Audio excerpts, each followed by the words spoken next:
자, 오늘 말씀 보겠습니다. 오늘 말씀은 잠언 1장 7절입니다. 잠언 1장 7절 말씀 성경책 있는 친구 다 찾으시고 하나님 말씀 같이 보도록 하겠습니다. 잠언 1장 7절 말씀입니다. 찾으시면 자리에서 일어나서 같이 읽겠습니다.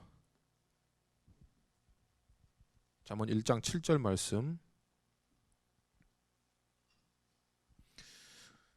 다 찾으셨죠?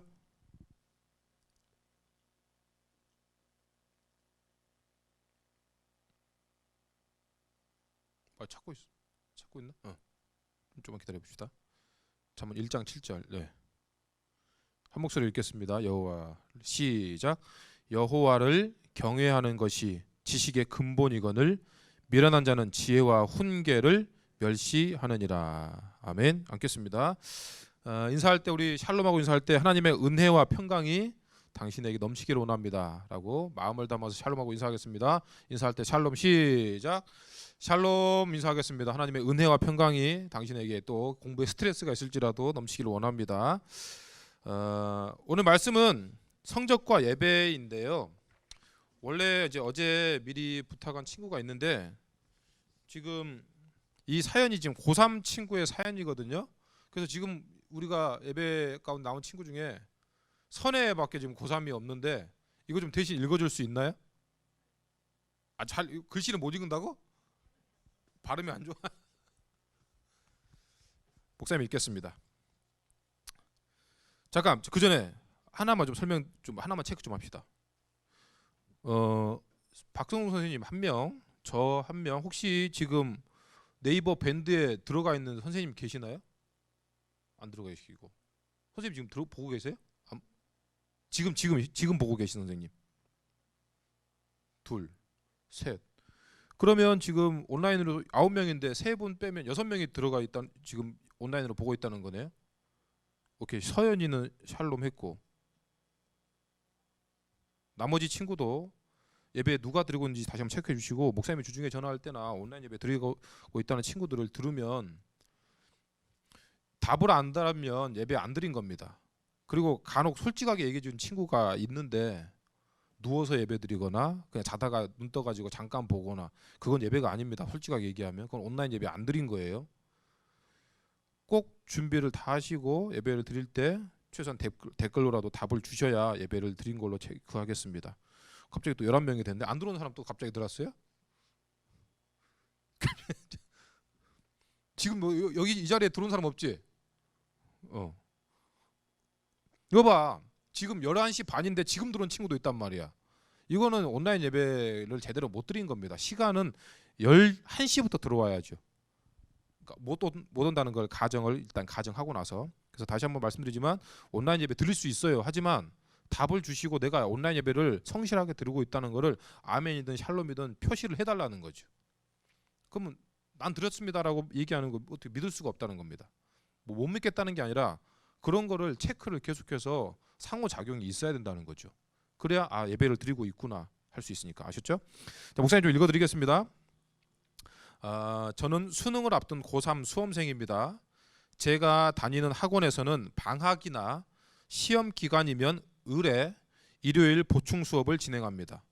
저는 주일을 성수하기 위해 주일마다 큰 마음 먹고 학원 보충 수업을 빠지고 교회에 가는데요. 한편으로 교회에서 예배를 드리는 제 마음은 늘 조마조마 또 불안불안합니다. 다른 친구들은 이 시간에 학원에서 공부할 텐데 나만 뒤처지면 어떡하지 하는 생각들로 예배 시간 내내 설교에 잘 집중이 안 됩니다. 사실 몸은 교회에 와 있지만 마음은 학원에 가 있는 거죠. 특히 최근 들어서는 대학 진학을 앞두고 있어 그 불안감이 더 커져만 갑니다. 물론 주의를 온 마음으로 지켜야 한다는 것은 누구보다 잘 알고 있습니다. 하지만 성적과 대학 진학도 포기할 수 없기 때문에 예배 시간만 되면 몸과 마음이 따로따로 움직여요. 그렇다고 예배를 빠지고 학원에 가고 싶지도 않고요.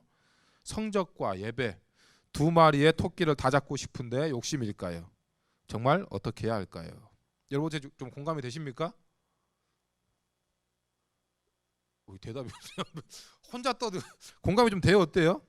목사님은 솔직히 공감이 되거든요. 지금이 아니더라도 내가 고등학생이나 중학생이라고 가정하고 읽어도 공감이 됩니다. 왜냐하면 실제적인 우리의 고민이잖아요.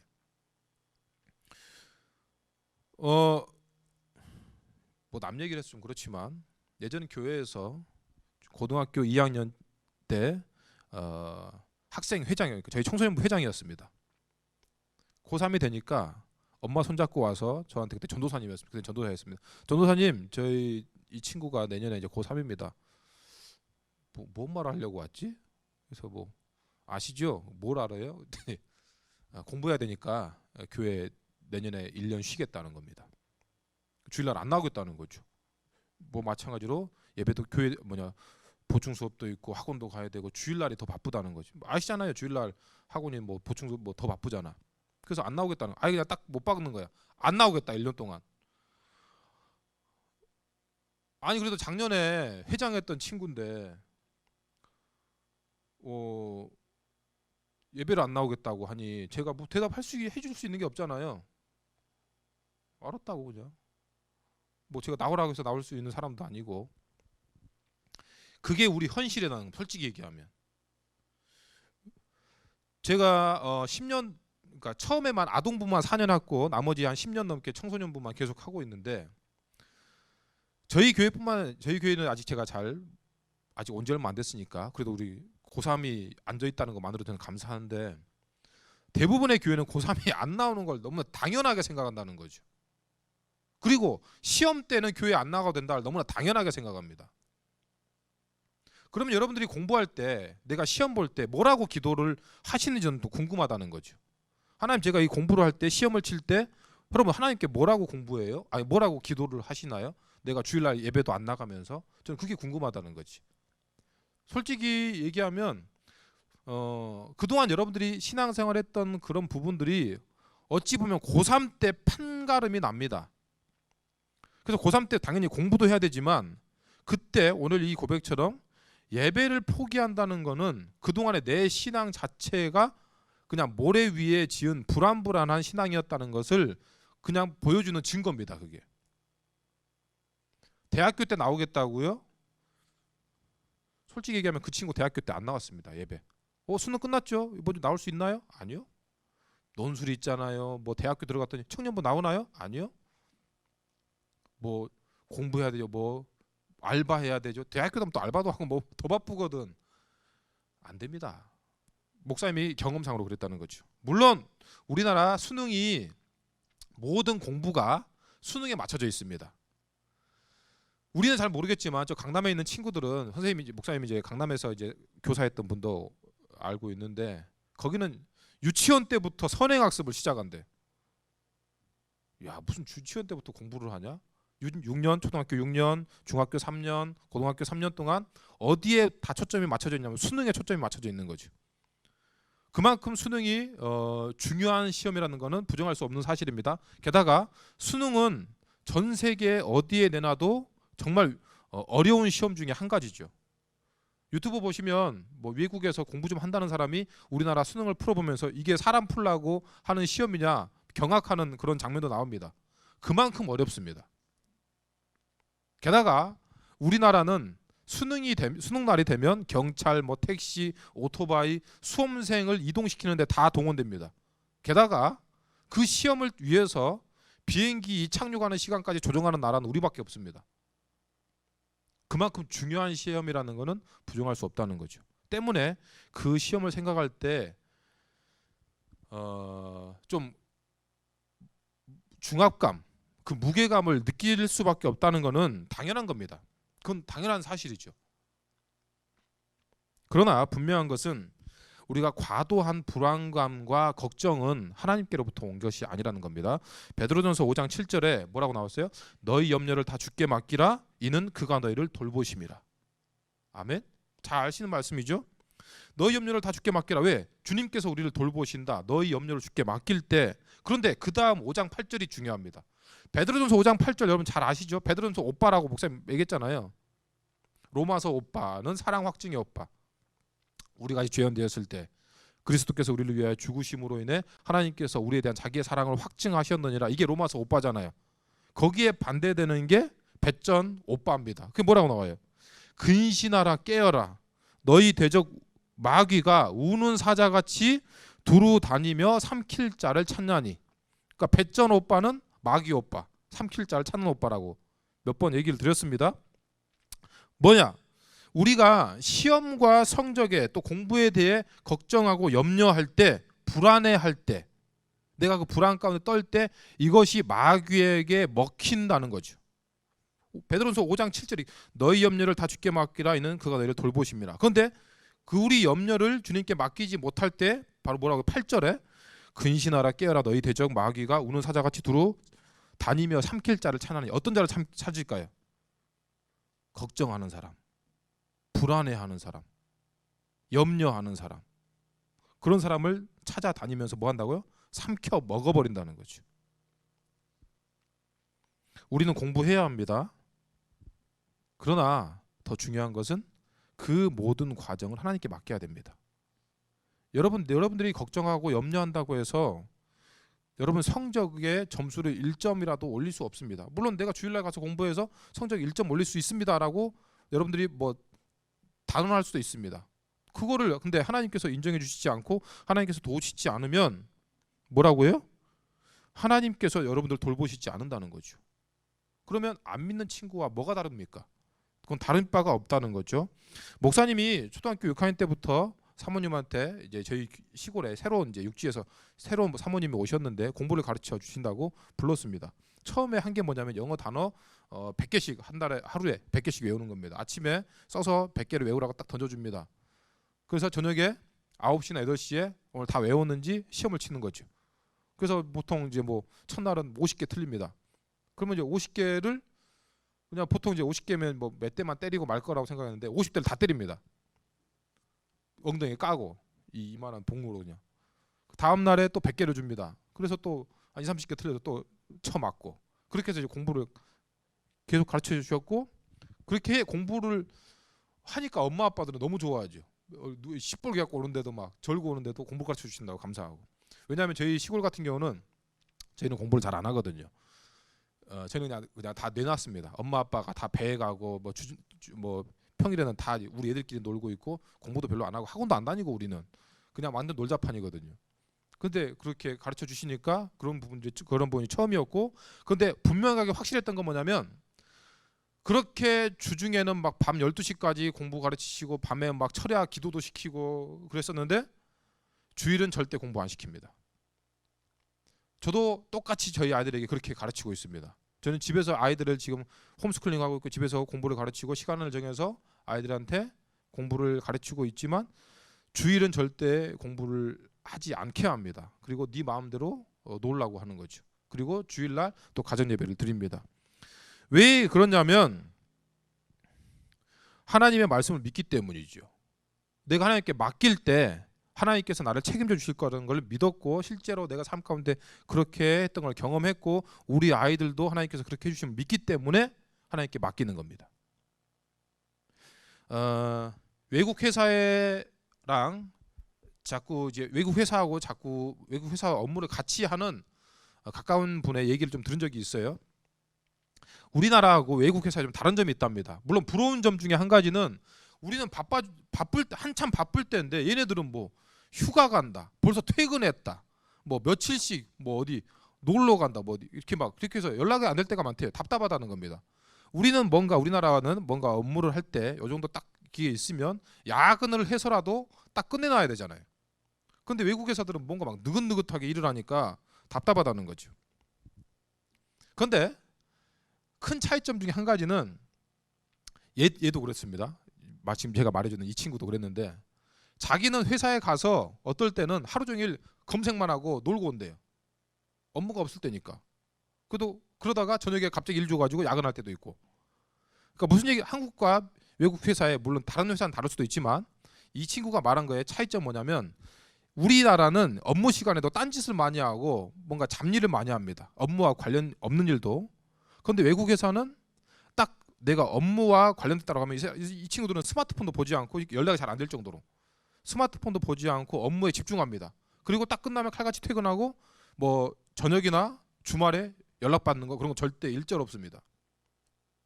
그러니까 선택하고 집중할 수 있는 거죠. 구분할 수 있다는 거죠. 내가 일해야 될 시간과 쉬는 시간을 구분할 수 있다는 겁니다. 회사에서도 그걸 인정해주고. 그래서 우리도 마찬가지라는 거죠. 우리가 보통 요즘엔 안식일이라고 그러지 않고 주일이라고 그럽니다. 주일. 주일의 뜻이 뭐예요? 주님의 날. 주님의 날. 말 자체가 벌써 주일. 다르잖아요. 내 날이 아니라 주님의 날이라는 거죠. 주님을 위해 사용하는 날이고, 또 더 기억한 것은 부활하신 예수님을 기억하면서 그 사랑을 실천하고 하나님을 예배하는데, 이웃을 섬기는데 사용하는 날입니다. 그래서 그 날을 구분시켜 놓은 날입니다. 그래서 달력에서도 제일 처음 첫 날을 주일로 시작합니다. 빨간색으로 벌써 1년에 여러분들이 뭐 휴일이나 공휴일은 내년에 뭐 날짜가 쑥쑥 다 바뀌어요.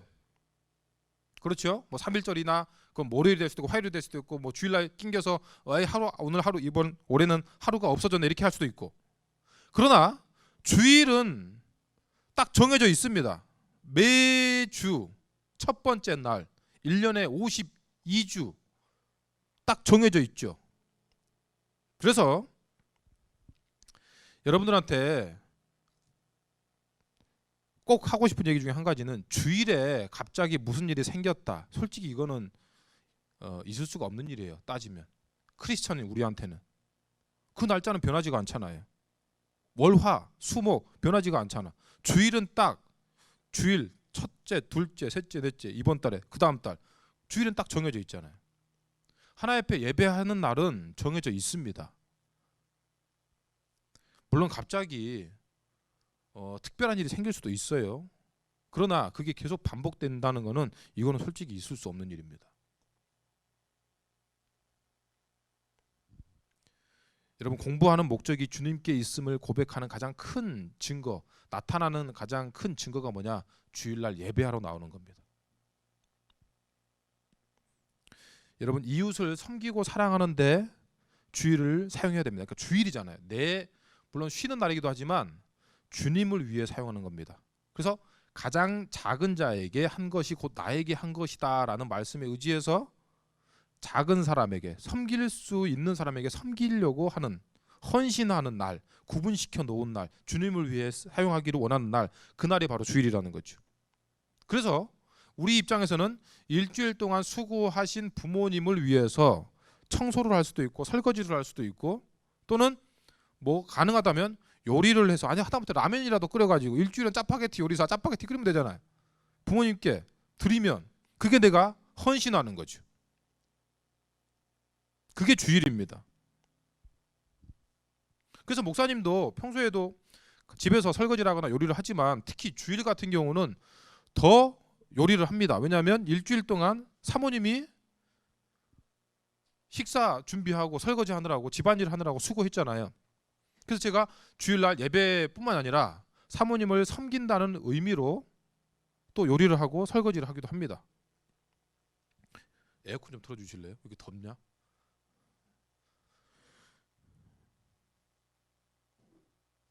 그래서 여러분들 교회 와서 예배만 드리는 게, 이 예배 드리고 갔다고 해서 예배만 드렸다, 그게 내가 주일 다 지켰다라고 이렇게 단정하면 안 됩니다. 주일은 내가 평소에 할 수 없었던 헌신을 하는 겁니다. 부모님께 또는 친구에게 또 낮은 자에게 내가 할 수 있는 헌신을 하는 것, 그것 자체가 다 예배라는 거죠. 아까도 얘기했지만 우리가 믿지 않는 친구들이 내가 크리스천임을 언제 알 수 있느냐? 야, 주일날 놀자라고 전화했는데 나 교회 가야 돼, 예배 드려야 돼. 이때 내가 크리스천임을 알 수 있는 거죠. 어떤 가게나 사업의 주체가, 이 사업의 주체가 예수 믿는 사람이면 크리스천임을 알 수 있는 가장 큰 게 드러날 수 있는 게 뭐냐? 바로 주일을 지키는 겁니다. 그래서 가게나 어떤 사업체에서 딱 뭐라고 써놨어요? 가게 앞에 주일은 쉼니다. 이게 가장 큰 증거죠. 내가 하나님을 믿습니다. 나는 하나님의 날을 구분하여 지킵니다. 이게 가장 큰 증거가 되는 거죠. 주일을 내 시간표대로 사용하는 것이 아니라 주일만큼은 주님의 날, 하나님께서 원하시는 시간으로 내가 사용하는 것, 하나님께서 기뻐하시는 것이 무엇인가 한 번 더 고민하고 부모님께 또는 이웃에게, 친구에게 내가 헌신할 수 있는 게 무엇인가? 그걸 구분하여 드릴 수 있는 것이 바로 지혜라는 거죠. 그래서 오늘 본문의 말씀에 우리에게 무엇이 지혜냐, 지식이냐에 대해서 분명히 들려주십니다. 본문의 말씀 다시 한번 보겠습니다. 잠언 1장 7절. 목사님 읽어드릴게요. 여호와를 경외하는 것이 지식의 근본이거늘 미련한 자는 지혜와 훈계를 멸시하느니라. 아멘. 아멘. 성인이 샬롬 아멘도 하세요. 샬롬 문지 다 했습니다. 우리가 주의를 구분하여 드리는 것이 내 시간과 삶을 내가 하나님께 드릴 수 있는 것을 구분하여 드리는 것이 바로 하나님께서 내 삶의 주인이심을 증거하는 가장 큰 어떤 드러나는 증거죠. 여러분은 하나님이 내 삶의 주인이십니다라는 걸 어떻게 증거할 수 있어요? 십자가 목걸이 달고 다니면? 혹시 나중에 어른 돼서 차 뒤에다가 뭐 106.9 뭐 기독교 방송 CBS 달고 다니면? 뭐 성경책 들고 다니면? 뭔가 내가 구분하여 드리는 게 있어야 될 거 아니에요. 그게 바로 주일입니다. 예배입니다. 기도입니다. 또 말씀인 거죠. 우리가 하나님의 것을 구별하여 드릴 수 있는 것, 그게 바로 또 헌금이고, 그게 바로 지혜라는 거죠. 지식이라는 겁니다. 여러분, 내가 지식을 얻기 위해서 공부합니다. 그러나 그 모든 지식은 가장 기본이 받쳐져 있지 않으면 언젠가 와르르 무너집니다. 쉽게 얘기하면 구구단도 못 외우는 놈이 미분적분하려고 대가리 쓰고 있는 거와 똑같은 거죠. 모든 지식의 근본은 뭐냐? 하나님을 경외하는 것입니다. 하나님을 예배하는 것이죠. 하나님을 예배함 없이, 하나님을 경외함 없이 내가 세상의 지식을 담겠다, 세상의 지식을 내가 소유하고 싶다, 그게 언제든지 무너질 수 있는 불안한 것이라는 거죠. 그래서 오늘 뭐라고 해요? 미련한 사람은 뭐라고 합니까?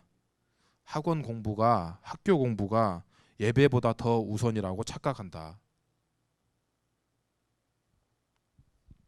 오늘 말씀을 밑에서 볼 때 여러분, 미련한 사람이 아니라 지혜로운 사람이 될 수 있기를 예수님의 이름으로 축복합니다. 아멘. 안식일에 아무 일도 하지 않고 쉬고 싶어하는 사람에게 예수님께서 이렇게 말씀하십니다. 안식일에 자기 양이 구덩이에 빠졌다. 구할 거냐 말 거냐. 왜냐하면 이스라엘 백성들은 안식일이라고 하는 것은 아무것도 하면 안 되거든요. 그래서 실제로 지금도 금요일날, 이제 거기는 이제 안식일이 토요일이니까 금요일날 가면 모든 장을 다 봐놓고 집 밖에도 나가지 않습니다. 그 노동이라고 생각하니까. 그런데 네 양이 안식일에 구덩이에 빠졌다. 구할 거냐 안 구할 거냐? 구하겠습니다.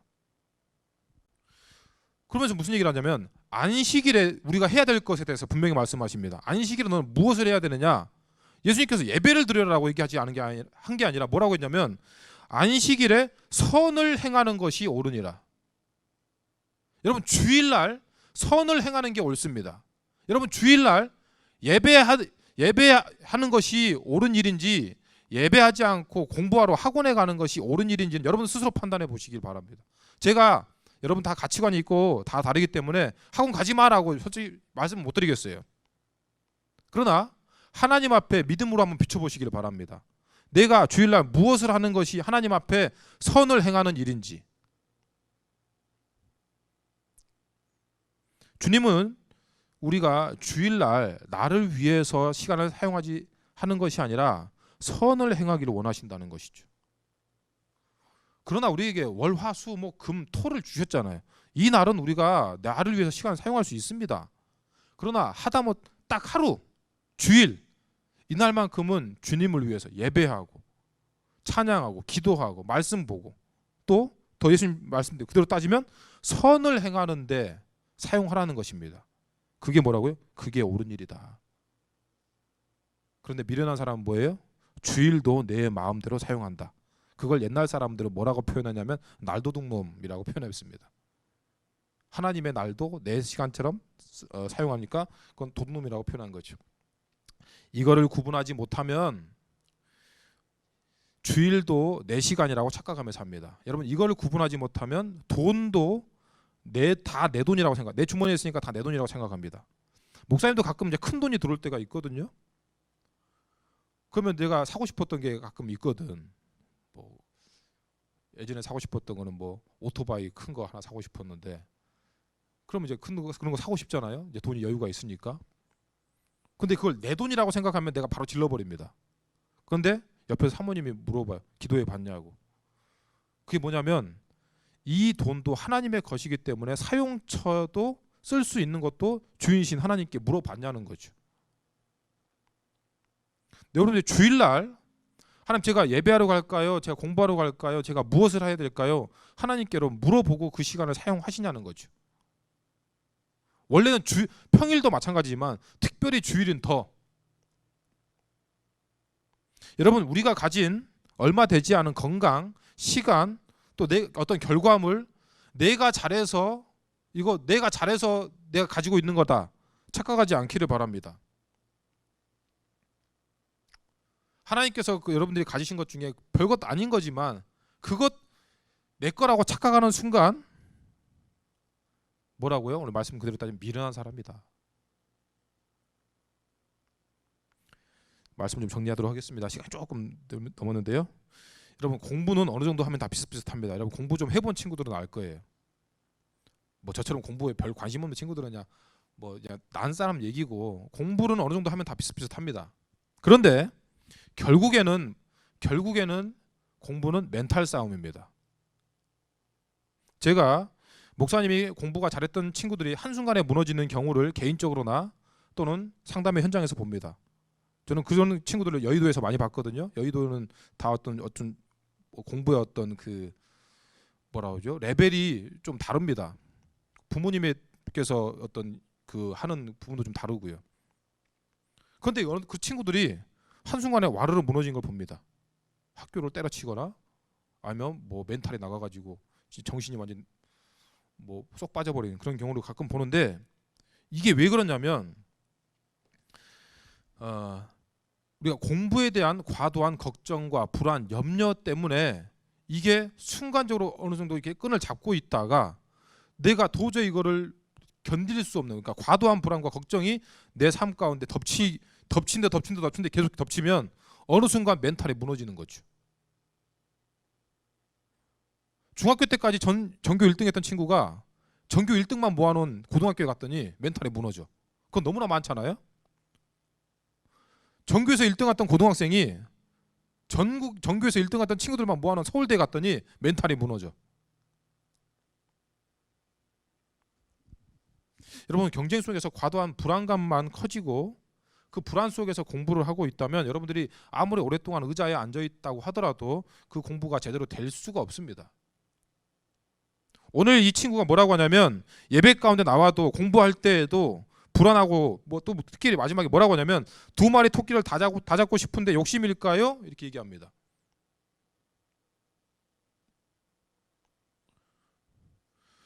두 마리 토끼 다 잡을 수 있죠. 그런데 우선순위를 분명히 하면, 오늘 뭐라고 하죠? 여호와를 경외하는 것이 지식의 근본이다. 이 세상의 모든 지혜와 지식은 하나님께로부터 온 것임을 여러분 믿으시기를 바랍니다. 아멘. 그리고 고민하지 않았으면 좋겠어요. 결국 다 하나님의 것입니다. 내 것이라고 착각하는 것 자체가 욕심이죠. 여러분 이런 고민을 왜 하냐면 공부나 예배를 다 잡고 싶은데 욕심일까요? 욕심이죠. 이건 죄입니다. 다 내 거라고 생각하는 거잖아요. 죄는 불안과 걱정과 염려만 가져옵니다. 아무리 좋은 것을 가져도 죄와 함께라면 여러분 평안할 수 없습니다. 항상 불안하죠. 왜? 창조주 하나님 앞에 섰을 때 이 욕심만을 가지고서는 불안할 수밖에 없습니다. 죄를 가지고서는 불안할 수밖에 없죠. 그래서 뭐라고 하셔요? 우리는 주님께서 주시는 은혜와 평강, 또 공부에 대한 스트레스와 불안을 이겨내야 합니다. 때문에 아까 처음에 얘기했던 것처럼 공부할 때가 있지만 이걸 내려놓고 하나님 앞에 쉼을 얻고 또 평강, 평화를 얻어야 될 때를 구분할 줄 알아야 된다는 거죠. 목사님 이모부가 주일날 이모부 좀 쉬었으면 좋겠습니다. 야 주일날이 대목인데 왜 쉬냐? 이분은 365일 안 쉬었어요. 나중에 췌장암 말기가 돼서 예수님 믿고 돌아가셨는데 이분이 저한테 이런 고백을 합니다.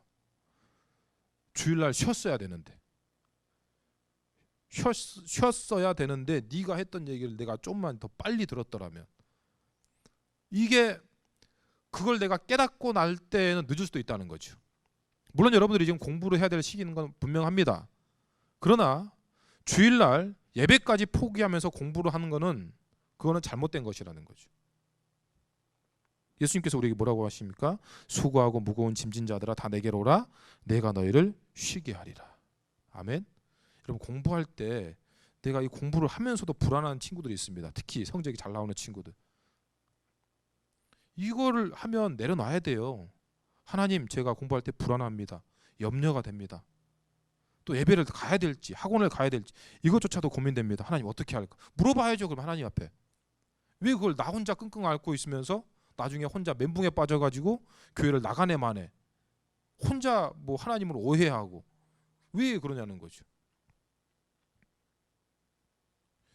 말씀의 씨앗을 여러분 마음밭에 뿌리고 찬양을 통해 하나님을 경배하고 기도로 하나님의 음성을 듣는 은혜가 여러분 삶 가운데, 여러분의 공부의 사정 가운데 충만하길 예수님의 이름으로 축복합니다. 진정한 쉼이 있어야 또 달려갈 수 있고, 진정한 평안이 있어야 공부할 때 또 지혜와 지식을